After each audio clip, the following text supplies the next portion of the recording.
Assalamualaikum warahmatullahi wabarakatuh. Alhamdulillahilladzi bi ni'matihi tatimmus shalihat wa bi fadlihi tatanazzalul khairat wal barakat wa bi taufiqihi tatahaqqaqul maqasid wal ghayat. Allahumma salli wa sallim wa barik ala sayyidina wa maulana Muhammad wa ala alihi wa sahbihi ajma'in, amma ba'd. Hadirin jamaah sekalian yang dimuliakan Allah, kembali kita lanjutkan kajian kita sebagaimana biasa, masih tentang salat dan hal-hal yang berkaitan dengan salat. An Baridah radhiyallahu anhu qala Rasulullah sallallahu alaihi wasallam, man taraka salatal asri faqad habita amaluhu. Rawahu al-Bukhari wan Nasa'i wa Ibn Majah wa lafdhuhu qala bakiru bis salati fi yaumil ghaimi fa innahu man fatathu salatul asri habita amaluhu. Daripada Baridah radhiyallahu anhu, sahabat Rasulullah, qala, ia berkata, qala Rasulullah sallallahu alaihi wasallam, Rasulullah bersabda, man taraka salatal asri faqad habita amaluhu. Barang siapa yang meninggalkan salat asar, barang siapa yang meninggalkan salat asar, faqad habita amaluhu, maka rusaklah seluruh amalannya. Rawahul Bukhari, hadis ini diriwayatkan oleh Imam Al-Bukhari dan Nasa'i dan Ibnu Majah. Dalam lafaz hadis yang diriwayatkan oleh Ibnu Majah, qala, berbunyi, bakiru bis salati fi yaumil ghaimi fa innahu man fatathu salatul asri habita amaluhu. Bersegeralah kalian bis salati, menunaikan salat, fi yaumil ghaimi, pada akhir hari, artinya salat asar, pada akhir hari, akhir siang. Fa innahu man fatathu salatul asri, karena sesungguhnya barang siapa yang tertinggal salat asar, habita amaluhu, maka rusaklah, hancurlah seluruh amalannya. Nah, hadis ini berbicara tentang salat asar, bahwa meninggalkan salat asar adalah salah satu dosa yang sangat besar dan perkara besar. Barang siapa, tadi kita dengar hadisnya, meninggalkan salat asar bukan hanya mendapatkan dosa daripada meninggalkan salat asar tersebut, tapi amalan-amalannya yang lain itu terancam dihapus oleh Allah Subhanahu wa ta'ala.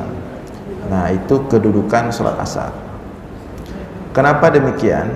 Karena pada musim panas di Arab, di antara salat yang sangat memberatkan itu adalah salat asar, sehingga banyak orang lengah daripada salat asar, lalai. Kalau di musim dingin, salat yang paling memberatkan isya dan subuh, sehingga salat yang paling utama dalam banyak hadis itu asar, isya dan subuh. Kalau asar paling berat di musim panas, puncak musim panas itu asar paling berat. Kalau musim dingin, isya dan subuh. Maka keutamaan salat isya, subuh dan asar ini melebihi keutamaan salat-salat wajib yang lain. Demikian juga ya, dosa meninggalkan 3 salat ini melebihi dosa daripada meninggalkan salat-salat yang lain. Nah, dalam hadis yang lain yang serupa dengannya, wa an Ibnu Umar radhiyallahu anhu anin Nabi sallallahu alaihi wasallam qala, daripada Abdullah ibnu Umar radhiyallahu anhu anin Nabi sallallahu alaihi wasallam, daripada Rasulullah SAW, qala, Rasulullah bersabda, alladzi tafutuhu salatul asri faka'annama wutira ahlahu wa maluhu. Barang siapa yang tertinggal salat asar, maka seolah-olah telah dihancurkan oleh Allah keluarganya dan hartanya. Mungkin di antara yang tidak terbaca, mungkin di antara penyebab terjadinya persoalan dalam rumah tangga, salah satunya adalah karena sering tertinggal salat asar. Wutira ahluhu wa maluhu. Demikian juga dalam hal harta, sempit rezekinya, susah rezekinya, atau bangkrut dalam usahanya, bisa jadi salah satunya adalah suka meninggalkan salat asar. Suka meninggalkan salat asar. Makanya Umar bin Khattab begitu sekali, bukan tinggal pun ya, tapi telat. Beliau keluar dari kebunnya, kebun kurma, mau ke masjid salat asar, telat sedikit. Begitu dekat dengan masjid, orang sudah keluar, sudah selesai salat asar, bukan tertinggal, telat. Maka kemudian Umar bin Khattab besoknya langsung dia menjual kebunnya itu, karena telah menyebabkan beliau telat salat asar berjamaah. Mungkin inilah jawabannya. Kenapa Umar bin Khattab begitu takut telat salat asar, sampai harus menjual kebun kurmanya, biar nggak telat lagi, biar nggak lalai ya, sehingga agak telat asar. Ternyata salat asar itu adalah salat yang sangat besar keutamaannya, dan besar dosa yang diterima oleh seseorang kalau meninggalkan salat asar. Maka oleh karena itu hendaklah kita jaga salat asar. Dan sebagaimana kita bahas dalam pertemuan sebelumnya, dan siapapun yang melakukan salat asar, demikian juga salat subuh, agar duduknya itu lebih lama. Subuh penghujung malam, asar penghujung siang.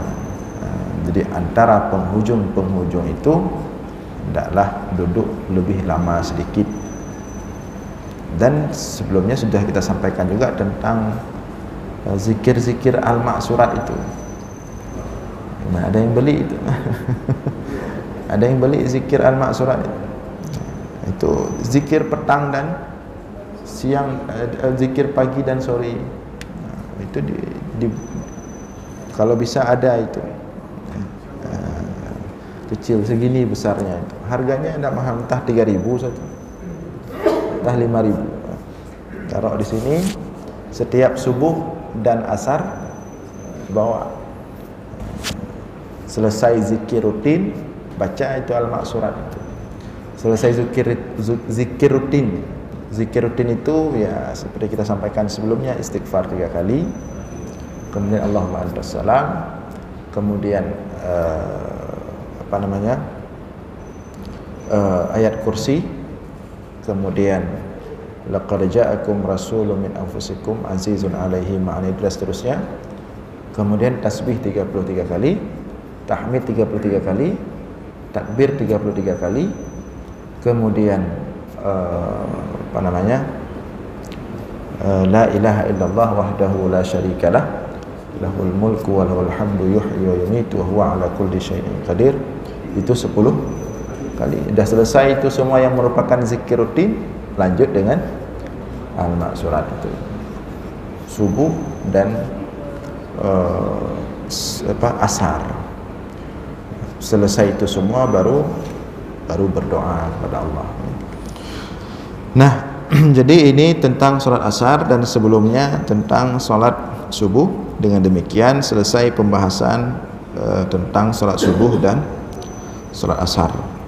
Kita lanjutkan hadis berikutnya. Wa an Abi Hurairah radhiyallahu anhu anna Rasulullah sallallahu alaihi wasallam qala yusalluna lakum fa in asabu falakum wa in akhtau falakum wa alaihim Rawahul Bukhari wa ghairuhu wa Ibnu Hibban fi sahihihi wa lafdhuhu sayati aw sayakunu aqwaman yusalluna as-salata fa in atammu falakum wa in intaqasu fa alaihim wa lakum.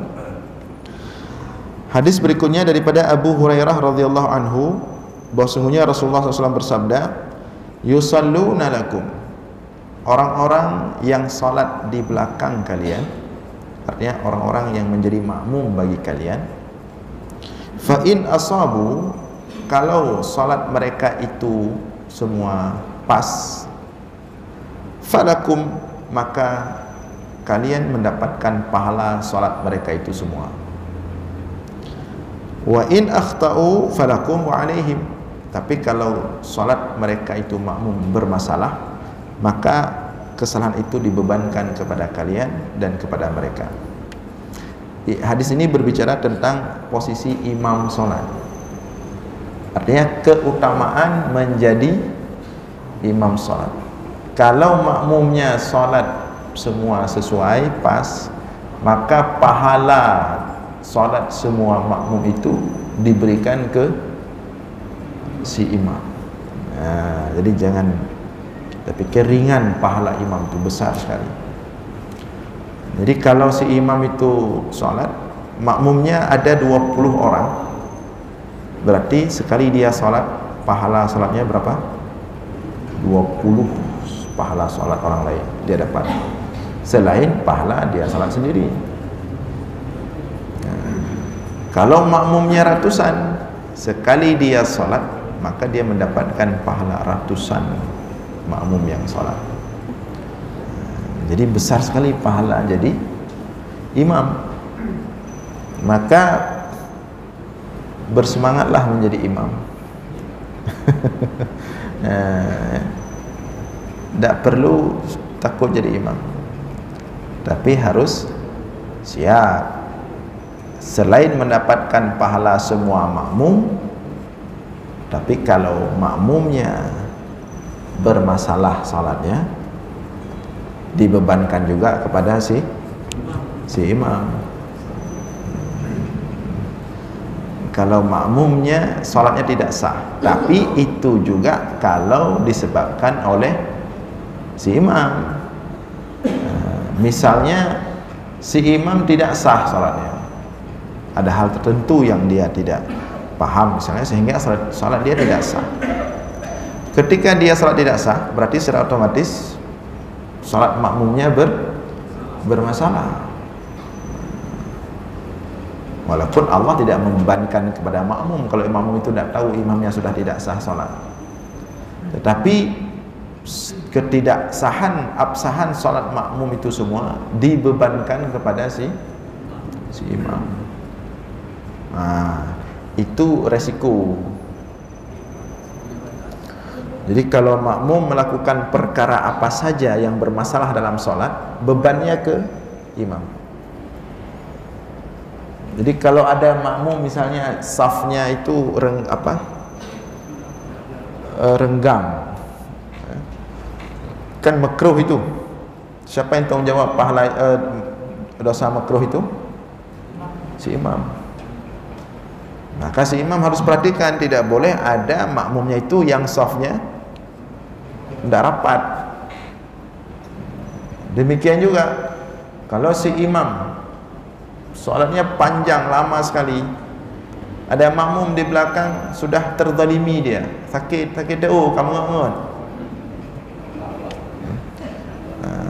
sudah goyang itu lututnya, kamu ngut, ditahan sehingga terzalimi dia, maka dosa terzalimi makmum itu jatuh ke imam. Maka imam itu harus memastikan dengan baik kondisi makmum. Kondisi makmum, khususnya kalau dia dalam salat itu agak panjang. Kecuali makmum misalnya yang bacaannya yang seperti tadilah Al-Qari'ah, itu aman, itu insyaallah pahala dapat ya, salat aman itu. Enggak mendalimi makmum ya. qari'ah, alhaakumut takatsur. Itu makmum pun happy ya.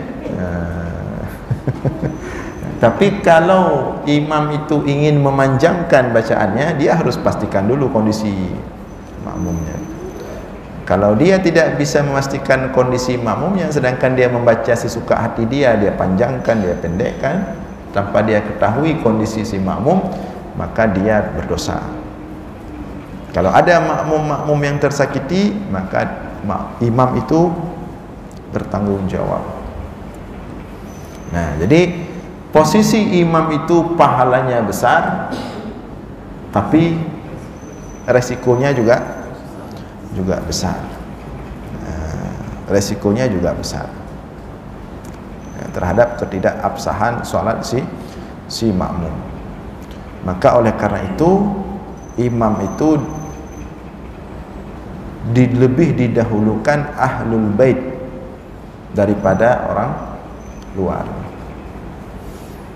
Datang ulama besar di sini dari ujung dunia sana, misalnya datang ulama besar. Misalnya yang biasa jadi imam di sini siapa misalnya? Wahyu Imam Syiah. Datang ulama besar tiba-tiba, siapa yang lebih kita dahulukan jadi imam?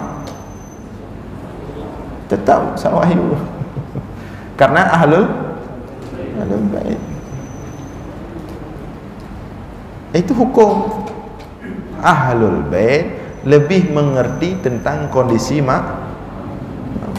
beliau sudah tahu, ada yang 80 tahun di sini, ada yang asam urat di sini, ada yang rematik, ada yang ozor, ada kan beliau sudah tahu kondisi jamaah di sini.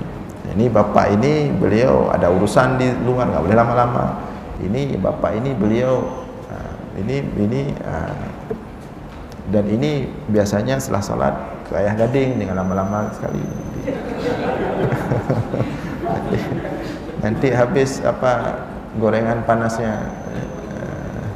Jadi beliau lebih bisa menyesuaikan ketimbang datang orang luar, walaupun mungkin secara hafalan Al-Quran lebih banyak, tapi beliau belum tentu paham kondisi sini.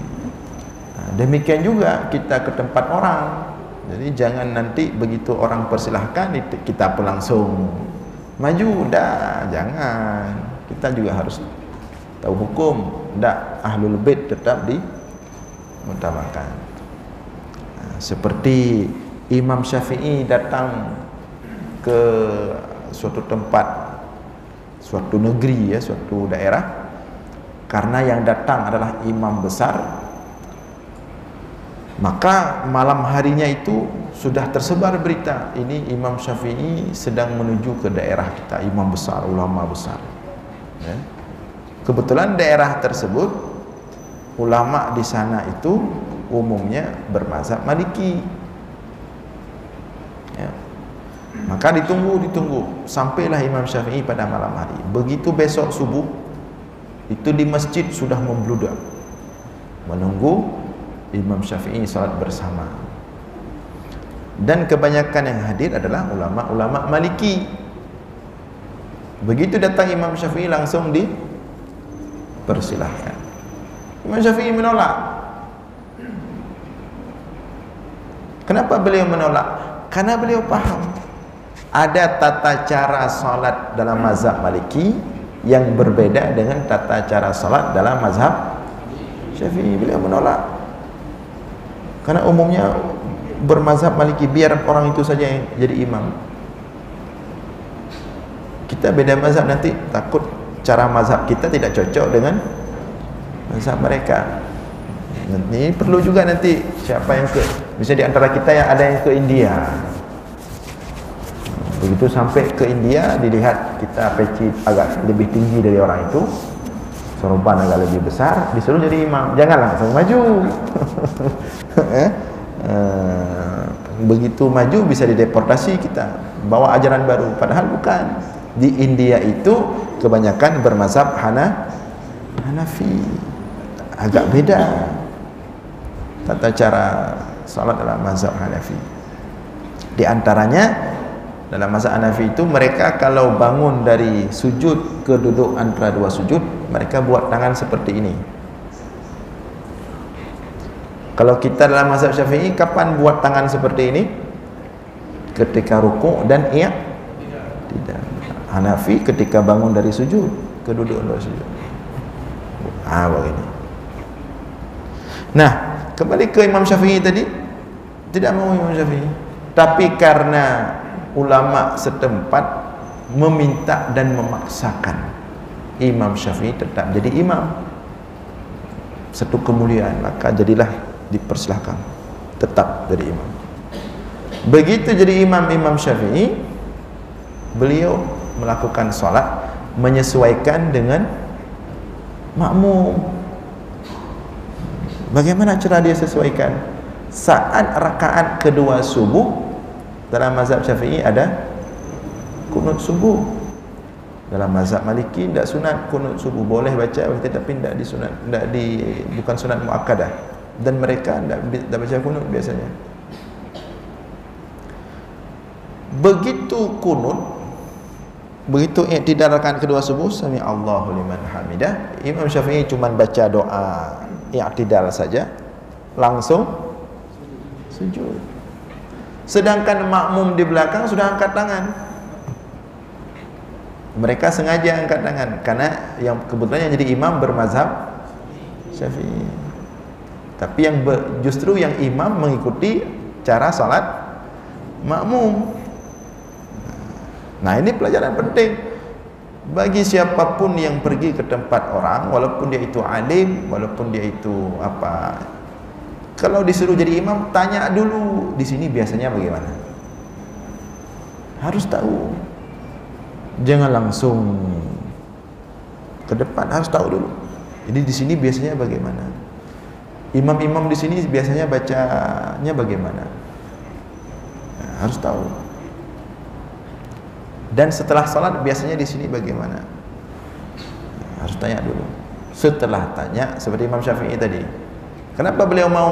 Beliau sudah paham mazhab Maliki, karena salah seorang guru besar Imam Syafi'i adalah Imam Maliki. 14 tahun Imam Syafi'i berguru sama Imam Maliki. Jadi begitu Imam Syafi'i jadi imam salat, walaupun makmumnya semua bermazhab Maliki, Imam Syafi'i sudah menguasai semua. Sedangkan kita harus tanya dulu. Seperti saya pernah diundang ceramah di salah satu tempat. Pokoknya ada beberapa pengalaman yang seperti itulah ya. Jadi kan ada dalam fikih itu, tapi sebenarnya bukan fikih mazhab itu ya. Pokoknya ada pendapat yang tidak ada salat sunat qabliyah isya. Tidak ada salat sunat qabliyah isya. Kebetulan ketika itu saya diundang ceramah di situ dari maghrib sampai isya. Selesai ceramah, duduk tunggu azan. Selesai azan, saya mulai bangun. Saya lihat kiri kanan tak ada yang bangun satu pun. Ini apa? Ini apa maksudnya anak yang bedah tidur? Akhirnya saya naik turun di situ. Bedah. Akhirnya duduk lagi.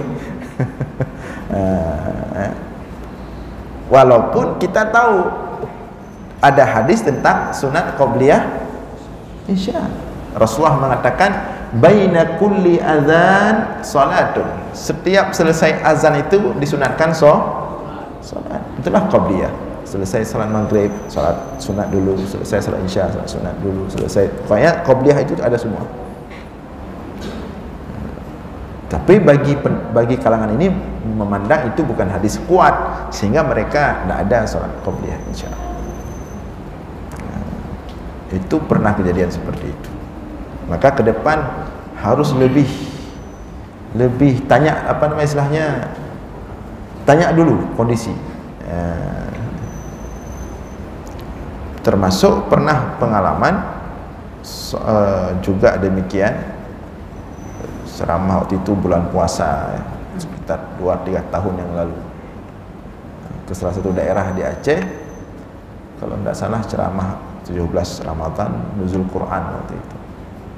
Demikian juga ketika salat tarawih, untung tidak jadi imam.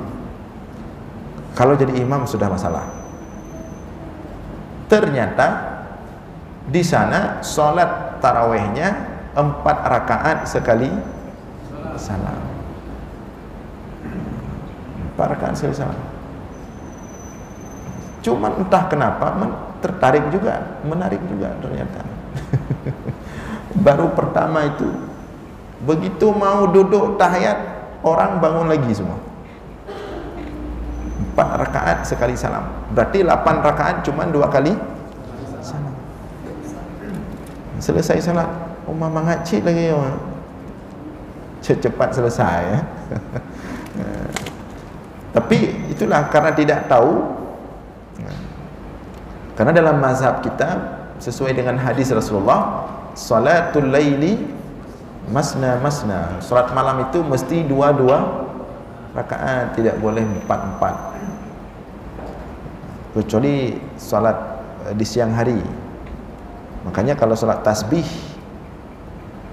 kan 4 rakaat. Setiap rakaat 75 kali tasbih, 4 rakaat semuanya 300 kali tasbih. Kalau dilakukan di siang hari, dia boleh dipisah 2 rakaat, artinya 2 kali salam. Kalau di siang hari boleh sekaligus 4, boleh 2. Kalau di siang hari boleh 4 sekaligus 1 salam. Tapi kalau di malam hari tidak boleh, harus 2. Demikian juga tarawih. Tetapi kalau ada yang bertanya, apakah sah tarawih 4 sekali salam? Apakah ada pendapat? Jawabannya ada. Bahkan dalam mazhab Hanafi ada satu pendapat dalam mazhab Hanafi, boleh salat malam itu 4 termasuk salat tarawih, walaupun tidak familiar. Makanya dulu di Banda Aceh, kalau tidak salah dulu di Masjid Oman dulu. Pernah di situ juga salat tarawih itu 4 rakaat. Tapi kemudian karena banyak yang protes, akhirnya berubah menjadi seperti biasa 2 rakaat. Nah, ingin kita sampaikan di sini bahwa si imam itu diutamakan yang lebih mengetahui kondisi makmum setempat, yang memahami, yang menguasai kondisi makmum setempat, sehingga ahlul bait lebih diutamakan daripada orang luar. Nah, kembali ke hadis ini, jadi pahala menjadi imam itu sangat besar sekali pahalanya. Artinya semua pahala si makmum diberikan kepada si imam. Jadi setiap salat wajib itu yang dilakukan berjamaah, yang paling banyak pahala siapa? Imam. Imam. Bukan kita makmum, tetap imam. Paling banyak pahala setiap salat berjamaah imam. Imam dulu. Semua pahala jamaah kembali ke imam. Setelah si makmum mendapatkan pahalanya masing-masing. Setelah imam paling banyak pahala, yang kedua siapa? Saf pertama sebelah kanan. Dari imam ke sini, kanan. Dari imam ke sini. Ini paling banyak nih. Ketiga baru saf pertama sebelah kiri. Dan seterusnya, saf kedua sebelah kanan, kemudian sebelah kiri, saf ketiga sebelah kanan, kemudian sebelah kiri, saf. Makanya carilah, burulah saf sebelah kanan imam. Jadi kalau misalnya, tapi ini penting diperhatikan ya. Banyak orang yang tidak memperhatikan posisi jamaah. Jadi beberapa tempat kita dapatkan safnya itu tidak seimbang. Tidak boleh asal berdiri jamaah itu. Begitu dia masuk pintu, dia harus lihat dulu imamnya di mana. Imam di sana. Kemudian dia melihat posisi jamaah sudah seimbang apa belum. Jangan asal langsung.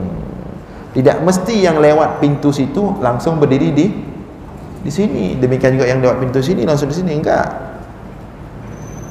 Begitu masuk dari pintu itu, dia melihat jamaah lebih banyak ke sana, berarti dia harus mengisi di sebelah sini. Di keseimbangan itu perlu diperhatikan, jangan asal langsung masuk berdiri, masuk berdiri, masuk berdiri. Jadi setiap makmum itu harus tahu di mana posisi imam. Bahkan ada pendapat dalam kitab Fathul Mu'in itu, tapi itu bukan pendapat yang kuat ya. Si makmum itu harus tahu siapa imam. Ada pendapat yang mewajibkan si makmum ketika berniat itu dia harus meniatkan siapa makmumnya. Misalnya salat maghrib tadi, saya salat maghrib 3 rakaat berjamaah mengikuti imam, dalam hati dia berjamaah mengikuti imam Ustaz Wahyu. Itu ada pendapat itu dalam kitab Fathul Mu'in.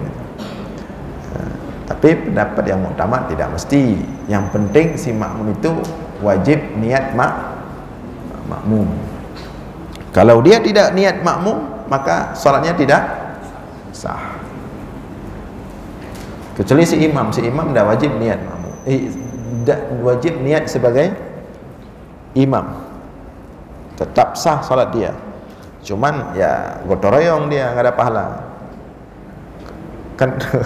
Gotong royong kan nggak ada gaji ya. Jadi imam yang tidak meniat dirinya sebagai imam sah salat, tapi tidak ada pahala. Si makmum yang tidak meniat dirinya sebagai makmum tidak sah, harus niat makmuman. Kecuali pada salat Jumat. Pada salat Jumat si imam wajib niat dia sebagai imam. Kalau makmum sudah jelas. Jangankan salat Jumat, salat 5 waktu wajib niat sebagai makmum. Tapi pada salat Jumat si imam wajib niat sebagai imam. Kalau si imam pada salat Jumat tidak meniatkan dirinya sebagai imam, maka salat itu tidak sah. Nah, jadi kembali tadi kepada keutamaan si imam. Maka dalam setiap salat jamaah yang paling banyak pahala adalah si imam. Maka oleh karena itu, barang siapa yang siap secara ilmu, secara pemahaman tentang imam, maka jadilah sebagai imam karena pahalanya sangat besar sekali. Itu. Tapi kalau secara pemahaman tidak mencukupi, itu yang perlu berhati-hati menjadi imam. Coba diperhatikan ya, ini penting ini ya. Kalau kejadian, dan ini kejadian di kampung-kampung, dan ada kedapatan satu daerah mana itu? Waktu itu bukan masjid, bukan madrasah, musalla dusun. Ya. Jadi di musalla itu semua orang selalu tunggu datang. Misalnya ada 15 orang di situ jamaahnya. 15 orang itu tidak ada yang berani jadi imam dan tidak ada yang mau. Jadi mereka itu setiap waktu salat maghrib, khususnya maghrib sama isya, yang aktif, yang ramai, mereka selalu menunggu ada tengku yang datang. Jadi begitu azan, semua tunggu di pagar musalla, di daerah musalla, lihat ke tempat wudhu, kaduk tengku pula, tunggu tengku, biar ada imam. Waktu itu datang saya ketika tahu daimu. Ya.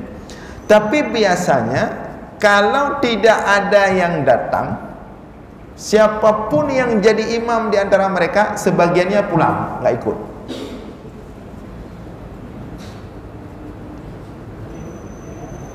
Karena mereka menganggap sesama mereka itu tidak sah. Ini persoalan. Dan ini harus dijelaskan hukumnya.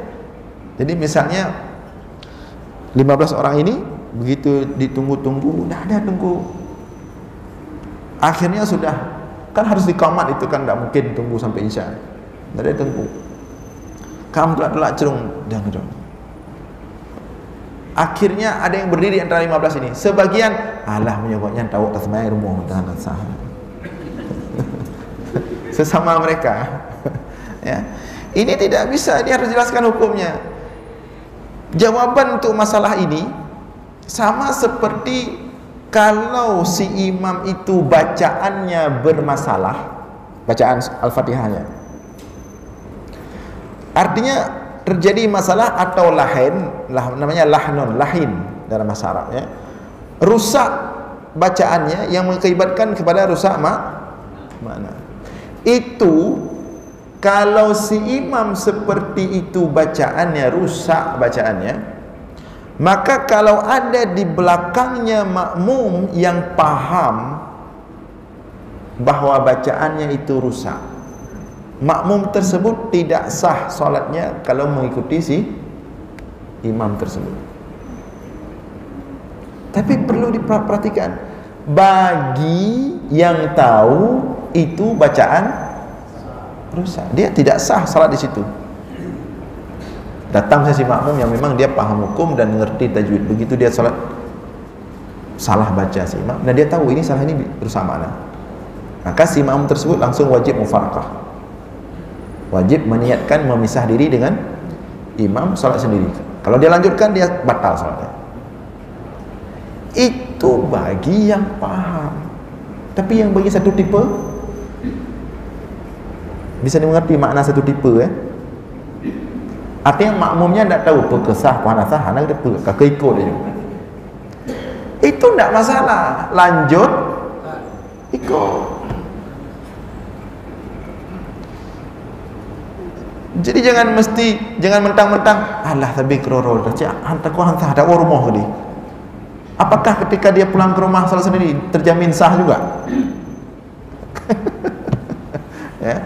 Jadi kalau satu tipe, lanjut terus.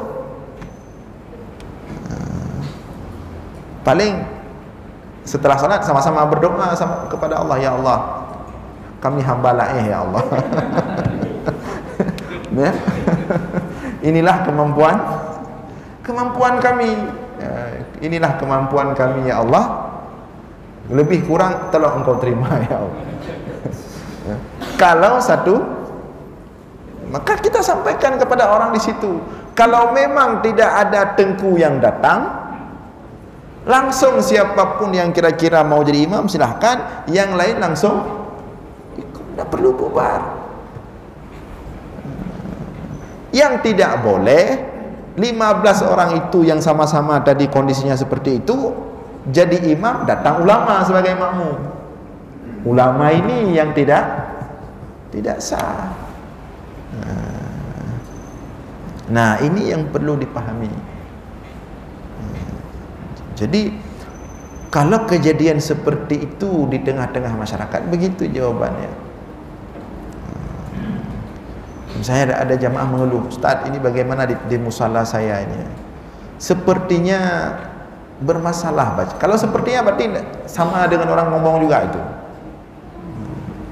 Kalau ketika dia menanyakan, dia menggunakan kata-kata sepertinya, berarti kan nak tepu yang salah betul salah bukannya. Pokoknya sang ada betul. Menyosang ikut je nak pun. Tak perlu dikeluhkan. Kecuali persoalan yang dikeluhkan itu adalah, Ustaz, di musala kami tahu bacaan imam itu salah tapi dia memaksakan diri jadi, itu yang baru diproses. Karena kalau ada si imam yang bacaannya salah tapi dia memaksakan diri jadi imam, sedangkan orang di belakang orang paham, itu merusak salat orang. Itu yang perlu diluruskan. Tapi kalau memang satu-satu model jalan terus, kita tunggu yang lebih baik pun tak sampai-sampai dia. Misalnya ada satu yang tajwidnya itu bagus tapi selalu masbuk, untuk apa nggak bisa pakai? Seperti orang yang suka protes azan orang lain, apa itu azan subuh nak berdoa tapi dia tidak pernah ke musala, untuk apa? Maka kita sampaikan tadi, ya kalau memang kita satu tipe, ke jalan aja. Yang penting hati bersih. Doa kepada Allah, mudah-mudahan diterima dengan segala kekurangan. Yang perlu kita protes yang kasus yang tadi. Nah, ini beberapa hal yang perlu diperhatikan dalam salat berjamaah. Namun tentu ya, kalau memungkinkan kita menghadirkan imam yang bacaannya itu wajib. Misalnya kalau musala-musala di kota bisa, itu adalah apa namanya, bisa kumpul duit lah sedikit ya untuk biaya imam-imam yang kita undang. Itu wajib itu. Misalnya kita dah tahu sesama kita ini bacaan tak pas nih, itu tak bisa kita paksakan. Itu harus cari cara, duduk rapat bicarakan, ini kita bacaan semua bermasalah ini. Jadi biar salat kita lebih afdal, lebih sah apa, kita buat cara bagaimana kita undang imam dari luar, wajib itu. Tapi yang saya sampaikan tadi contoh kasus di kampung pelosok tadi yang memang sulit sekali. Tengku-tengku pun tak mau, sulit datang sekarang. Tengku-tengku era sekarang pun susah itu. Yang agak pelosok susah, agak malas masuknya. Termasuk orang yang ngomong juga. Begitu pelosok-pelosok susah juga itu. Sehingga kadang-kadang itulah Allah Maha Adil ya. Bisa jadi orang-orang di kampung-kampung itu dengan segala keterbatasan mereka, tapi mereka tetap semangat beribadah, justru pahala mereka lebih besar daripada kita. Kadang-kadang kita serba lengkap, enak beribadah, makanya semangat, tapi mereka serba susah tapi tetap beribadah, tentu pahalanya lebih besar mereka. Rasulullah mengatakan al-jaza ala qadril bala ya. Pahala itu sesuai dengan beratnya usaha. Nah, sudah azan ya. Baik, insyaallah kita lanjutkan malam Sabtu depan. Demikian untuk malam ini, mudah-mudahan ada manfaat. Aqulu qawli hadza wa astaghfirullah li wa lakum. Wassalamualaikum warahmatullahi wabarakatuh.